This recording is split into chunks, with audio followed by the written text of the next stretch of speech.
Ngayon nga pala ay isasalang ko na ang aking mga beta. Bibreed natin siya. Yan yung aking male. At yan naman ang aking female. Yan. Nabreed ko na sila dati. Ngayon, second time. Yan. Kailangan nga pala natin ng breeding tub. Yan. Nilagyan ko na rin ng aquatic plants.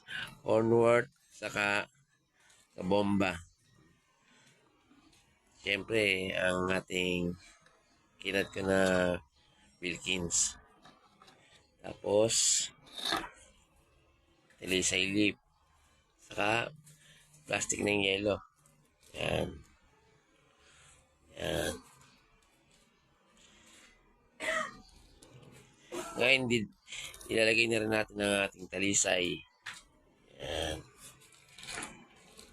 Tapos, didikit natin tong plastic ng yelo. Ang tagal ng taga-dikit ko. Yan. Yun, ayun na.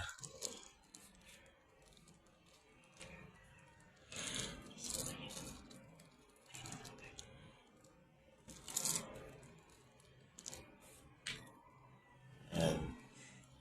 Dikit natin sa gilid. Kasi dyan gagawa ng bubble nest yung male. And kukunin niya na yung male. Siyempre, unahin niyo muna yung male.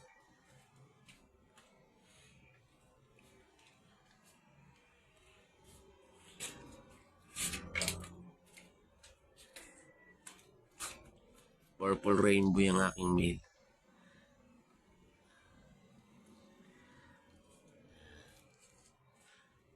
Dahil second time na pwede nang hindi natin pagtagalin yan. Pagka bago pa lang, mga kalating araw nyo muna sa isasalang.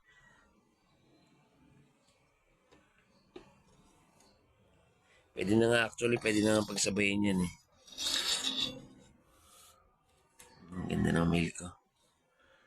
Ang female pala.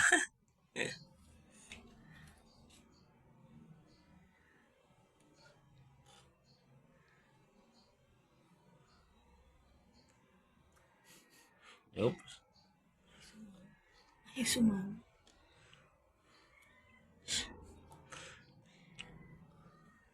Nagpapakipot.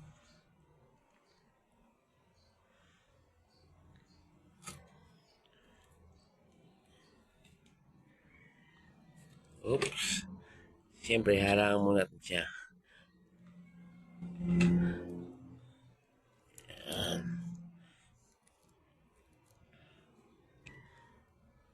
Tapos papakainin natin siya ng PO2. Para mamayang gabi, release natin siya.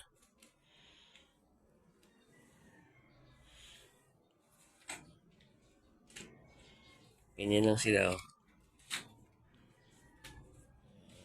Medyo masikip, malaki kasi itong Wilkins na ano ko. Dati ginamit ko maliit lang, pero pwede na rin yan.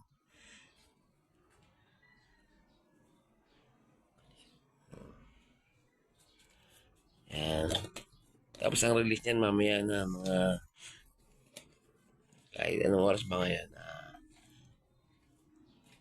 Magsi 7 o'clock na ng morning. Pwede na yan mga 10. Yan, release na natin yan. Ganyan lang.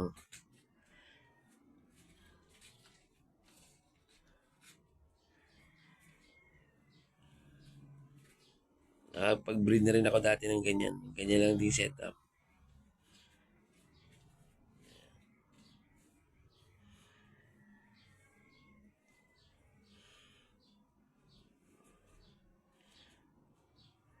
Pagka second time, di na masyadong ano yan, madali na yan. Pagka first time, medyo mahirap. Nag-aaway pa sila. Minsan, fail. Minsan, pinapatay niya pa nga yung male. Pagka hindi maayos sa pagkakasalang nyo. At saka pagka hindi talaga sila pair. Yung, kumbaga, hindi nila type yung isa't isa.